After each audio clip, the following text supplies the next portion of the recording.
Okay, internet friends, I said in my last video that I saw this story on Twitter. I actually saw it on Instagram first, so let's go to Instagram.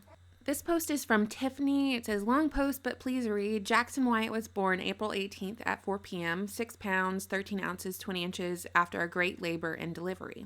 I got exactly 60 seconds with him after birth before they took him away for more tests, which I expected. After I got back to my room, the cardiologist came and told us that Jaxson was looking great and his O2 stats were in the 90s. Phenomenal for a baby with TGA, which is like a heart defect they're born with, and he wasn't sure if they were going to transport him to the Phoenix Children's Hospital that night or in the morning, and wasn't even sure if he was going to need to be helicoptered.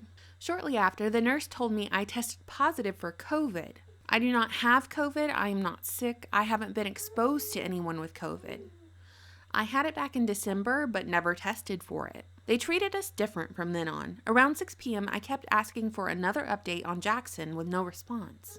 Finally, at almost 8 p.m., we got a call from his doctor saying that Jaxson looked great and didn't need any additional intervention or the bedside procedure to put a balloon in his heart, like they thought they might need to do. When we were asked where he was, he told us that Jaxson was already at the other hospital. He told us that Jaxson was already at Phoenix Children's Hospital and that he was transported at 6:15 p.m. They transported him to another hospital 2 hours prior without parental consent or even a notification to the parents. Nathan, who I assume is her husband, immediately left and spent $200 to get a rapid COVID test at a 24-hour place so he could be with Jaxson at this hospital. By the time he got there at 10 p.m., Jaxson had been alone without an advocate for almost 6 hours. Nathan was told that most likely if I got a negative PCR COVID test, that would trump the rapid test and should be allowed at the hospital.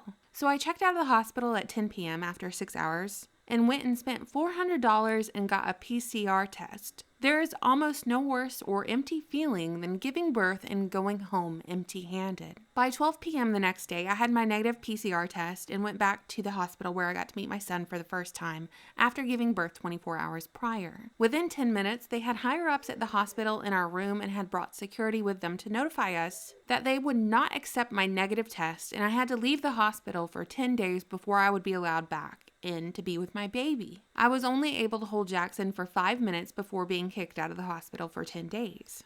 I don't normally share stories like this on my YouTube channel. I think they can create a sense of learned helplessness, and my advice to this woman would have been lawyer up. I know the whole heart defect thing makes things a little more complicated, but under no circumstance should she have given birth, gotten her result of a COVID test, been quarantined from her son taken to another hospital without her consent, her knowledge, her signing off on it, and then forced to quarantine from him for another 10 days. The hours after birth are so key in your baby's health and your bonding with your baby. I was really worried about this exact same scenario, as were my friends who gave birth around the same time. And coming out of Atlanta hospitals were rumors that as soon as mom goes into labor and delivery, mom and dad are tested for COVID even before the baby is delivered. If your test comes back positive, if mom or dad test positive, then you would be quarantined from the baby for X amount of days.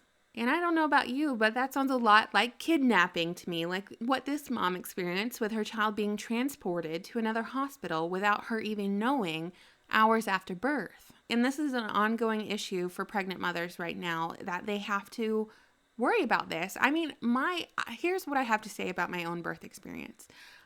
It wasn't that bad because I didn't have to wear a mask the entire time. And for me to have said that, like, the bar is so low. I didn't have to wear a mask and suffocate while giving birth. Great.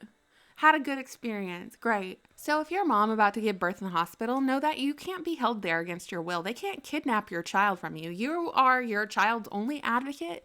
You can't sit around and wait for someone else to be their advocate if you feel a certain type of way and feel like you're being pushed in a direction that you don't want to go. You can leave against medical advice. You have to sign some papers, but you can also get a lawyer and they can handle that for you. So I read this story. I feel real bad for the lady. I don't want to read stories like this anymore. They break my heart and I don't want to put them on my channel. They're terrible, but this whole medical tyranny is going in such a direction where you just see the boulder in free fall, right?